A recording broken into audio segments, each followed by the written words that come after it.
Hey everyone, it's Rob Litton here, bringing you another full video song lesson for my online subscribers at drumsandword.com. I recently gave this chart away for free on my Facebook page, so if you too want a copy of this, then go over to Facebook and you'll find that I've given you a link for this.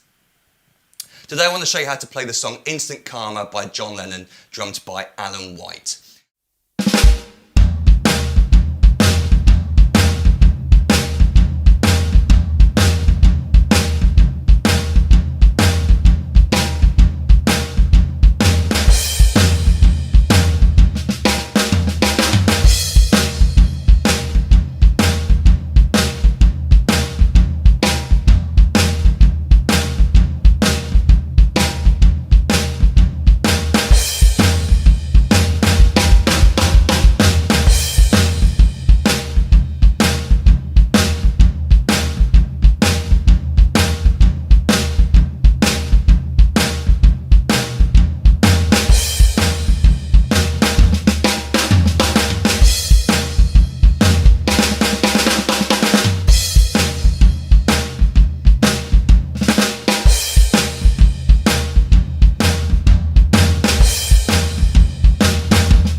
The tempo is 120 BPM, and I've written for the first verse 1, all 8 notes are swung.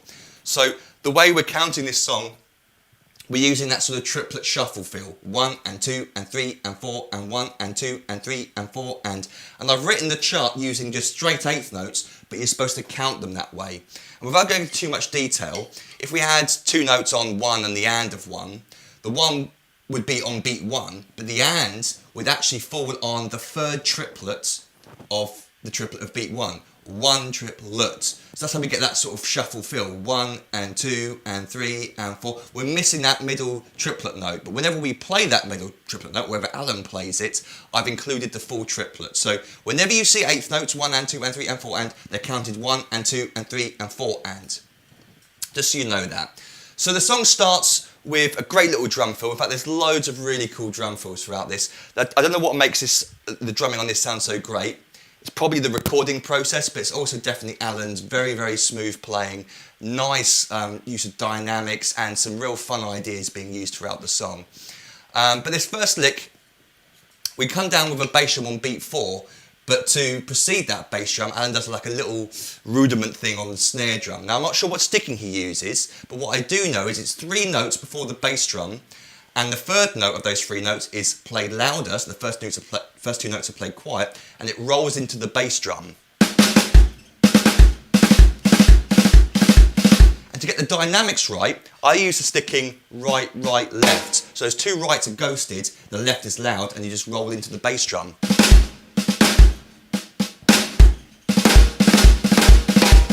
That's the easiest way for me to play what I hear on the recording. You, of course, can use your own sticking. But that's a great little idea. A little, I suppose it's called a rough, before the bass drum.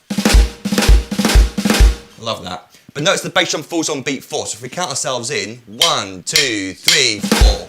Missed it there. 1, 2, 3, 4. 1 and 2 and 3 and 4. And then we're into the next bar, the drum beat. So the next bar, we got our first example of what I was talking about a second ago with the eighth notes.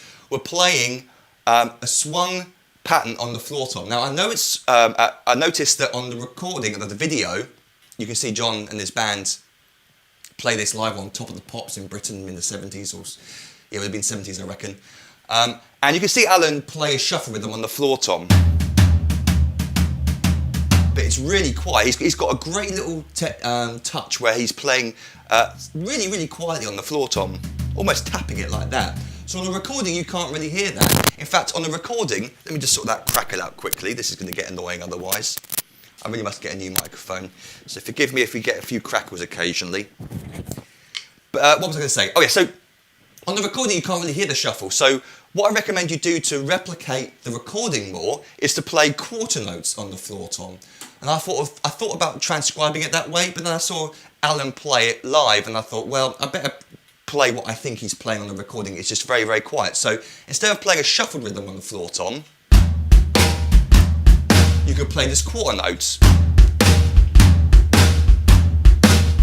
And that's going to sound more like the recording, but if you keep that floor tom kind of quiet, it's going to sound good.